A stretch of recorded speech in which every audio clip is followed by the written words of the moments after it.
do'ppidiki di.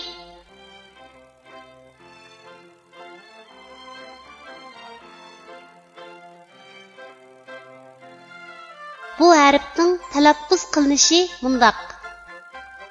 De.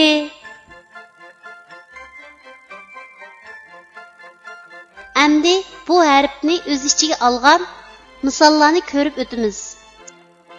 D'ning ayrim shakli. Misol: dinozavr. D'ning oyog'idan olingan shakli. Misol: pi degan.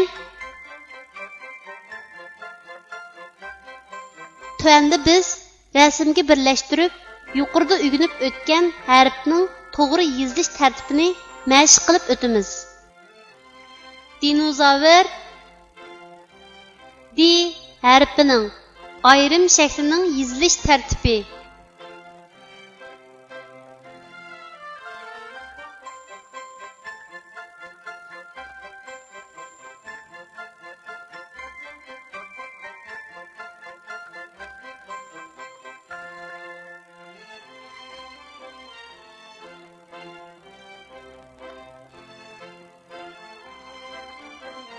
Pi degan di harfining oyog'idan olinib keladigan shaklning yozilish tartibi.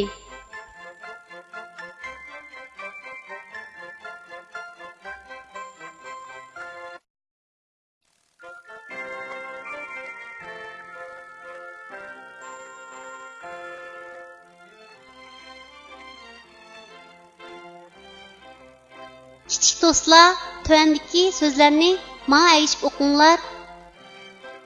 Du tar, du tar, do ra, dora, dop pa, doppa, dep tar, deptar, dost tum, dostum, çay dan, çaydan, xumdan, xumdan, bar di, bardi.